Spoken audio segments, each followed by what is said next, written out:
আসসালামু আলাইকুম। একটা গুরুত্বপূর্ণ বিষয় নিয়ে আজকে কথা বলবো। আমার কাছে বিভিন্ন জায়গা থেকে এবং আমার শিক্ষার্থী এবং অভিভাবকদের নিকট থেকে একটা গুরুত্বপূর্ণ কোয়েশ্চেন আসছে। সেটা হচ্ছে অষ্টম শ্রেণী ২০২৫ সালের বাচ্চাদের বৃত্তি পরীক্ষা অথবা জেএসসি পরীক্ষা হবে কিনা। আবার বিভিন্ন জনের আমি দেখলাম বিভিন্ন রকমের মতামত রয়েছে এই বিষয়ে। কেউ বলছে বৃত্তি পরীক্ষা বা জেএসসি পরীক্ষা থাকা ভালো, আবার কোনো জায়গায় দেখছি যে না, এই ধরনের পরীক্ষাগুলোতে বাচ্চাদের মানসিক চাপ অনেক বেড়ে যায়, কোচিং সেন্টার এবং গাইড কোম্পানিগুলো রমরমা ব্যবসা শুরু হয়ে যায়। নানা রকম মতামত রয়েছে। এই সকল মতামতকে আমি শ্রদ্ধা জানাচ্ছি। আমি আমার শিক্ষকতার অভিজ্ঞতা থেকে কয়েকটা বিষয় আপনাদের সাথে শেয়ার করি। আমি ভুল হতে পারি, ভুল হলে শুধরে দিবেন, আর আমার মতামতের সাথে এখনে আমার ভিডিওটাকে শেয়ার করতে পারেন। প্রথম কথা, ২০২০ সাল থেকে এই জেএসসি পিএসসি এগুলো বন্ধ হয়ে গিয়েছে। একটু ভেবে দেখেন তো, ২০২০ সাল থেকে বাংলাদেশের শিক্ষা নিয়ে শিক্ষার্থী এবং অভিভাবকদের মধ্যে যে অস্থিরতা কাজ করছে সেটা কিন্তু তার আগে ছিল না। একের পর এক বিভিন্ন ধরনের পরীক্ষাকে বন্ধ করে দিয়ে, এমনকি নতুন কারিকুলামের নামে একটা হাস্যকর বস্তু জোর করে আমাদের ঘাড়ে চাপিয়ে দিয়ে আমাদের শিক্ষাটাকে শেষ করে দেওয়ার, কবর রচনা করে দেওয়ার একটা গভীর ষড়যন্ত্র চালু হয়ে গিয়েছিল। আমি যে বিষয়টার দিকে সবচেয়ে বেশি গুরুত্ব দেব সেটা হচ্ছে জেএসসি পরীক্ষা বা অষ্টম শ্রেণীর বৃত্তি পরীক্ষা। এই বৃত্তি পরীক্ষা বা জেএসসি পরীক্ষা থাকলে সবচেয়ে বেশি উপকার যেটা হয়, বাচ্চারা বছরের শেষ প্রান্তে এসে সম্পূর্ণ বইটাকে একদম কমপ্লিট করে একটা পরীক্ষা দিয়ে নবম শ্রেণীতে উঠে। এর ফলাফলটা তারা নবম শ্রেণীতে উঠে জানুয়ারি মাস থেকে পেতে শুরু করে। কেমন? দেখা যাচ্ছে তারা বিজ্ঞানটাকে পুরো বইটা কমপ্লিট করলো, গণিতের পুরো বই কমপ্লিট করলো, করে তারা যখন সায়েন্স নেয় ক্লাস 9-এ উঠে তারা না রেডি হয়ে থাকে। শিক্ষকরা সম্পূর্ণ প্রস্তুত একটা বাচ্চাকে পায়।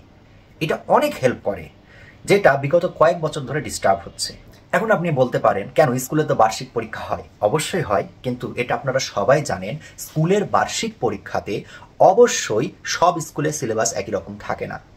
সকল স্কুল সম্পূর্ণ বইয়ের উপরে পরীক্ষা নেয় না। আরও গুরুত্বপূর্ণ বিষয়, সকল স্কুলের প্রশ্নের মান, প্রশ্নের ক্যাটাগরি একই রকম হয় না। পাশাপাশি আর একটা অনেক গুরুত্বপূর্ণ অভিযোগ কিছু কিছু স্কুল এবং শিক্ষকদের বিরুদ্ধে আমরা সচরাচর শুনে থাকি, সেটা হচ্ছে মুখ দেখে নম্বর দেয়া কিংবা প্রাইভেট পড়ানোর জন্য প্রেশার তৈরি করা। আমি বলছি না যে সবাই করে, কিছু কিছু জায়গায় এই ধরনের প্রশ্ন উঠে থাকে, যেগুলো বাচ্চার পূর্ণাঙ্গ প্রস্তুতির অন্তরায় হিসাবে কাজ করে বলে আমি মনে করি। কিন্তু একটা বোর্ড পরীক্ষা হলে, একটা বোর্ড পরীক্ষার যেই টেম্পার, যেই উত্তাপ থাকে, বাচ্চা যেভাবে প্রস্তুতি নেয় সেটা অনেক গতিশীল করে দেয় বাচ্চাটাকে। এটা সম্পূর্ণ আমার অভিজ্ঞতা এবং আমার মতামত থেকে আপনাদের সাথে শেয়ার করলাম।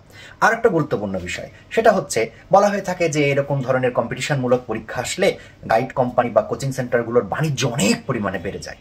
আপনি এই কোচিং এবং গাইডগুলোকে আটকে দেওয়ার জন্য আপনি আপনার বাচ্চার পরীক্ষা আটকে দিবেন? এটা কোন ধরনের চিন্তা ভাবনা? কোন ধরনের? আপনার বাসার গাছে, বড়ই গাছে কেউ ঢিল মারছে দেখে আপনি বড়ই গাছটাকে কেটে ফেলবেন? নো, আপনি প্রোটেকশন লেভেল হাই করেন। আপনার কাছে যদি গাইড কোম্পানিকে অনেক ভয়ঙ্কর কোনো কিছু মনে হয়ে থাকে, আপনি আপনার টেক্সট বইটাকে এমন লেভেলে নিয়ে যান যেন কারো গাইড বই পড়ার প্রয়োজন না হয়। আপনি কি কখনো চিন্তা করে দেখেছেন যে আমার এই টেক্সট বইটাকে আমি এক্সট্রিম লেভেলে নিয়ে যাব যেন আমার বাচ্চা টেক্সট বই পড়ার পর আর কোনো গাইড বইয়ের প্রয়োজন না হয়? কোচিং সেন্টারকে বন্ধ করতে চান, কোচিং সেন্টার বন্ধ করার জন্য আপনি কি কখনো এই পদক্ষেপ নিয়েছেন যে আমার স্কুলে আমি সর্বোচ্চ লেভেলের শিক্ষা দানের ব্যবস্থা করব? আমার নজরে সবচেয়ে দুঃখজনক বিষয় হচ্ছে, একটা স্কুল বা একটা শিক্ষা প্রতিষ্ঠান উন্নত হয়েছে, এইটাকে বিচার করা হয় তাদের বিল্ডিংটা কত বড় বানানো হয়েছে।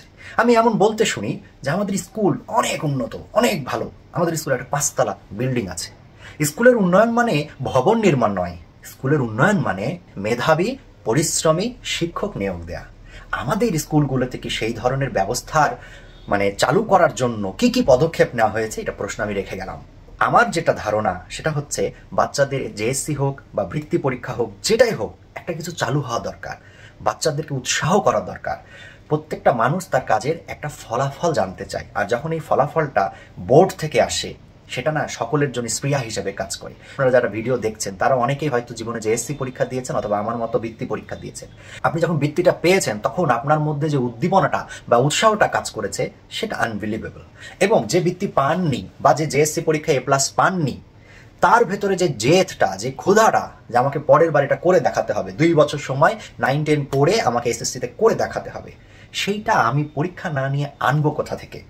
সবাই ভালো থাকবেন, বাংলাদেশের শিক্ষা ব্যবস্থা উন্নত হোক সেই প্রত্যাশায়। আল্লাহ হাফেজ।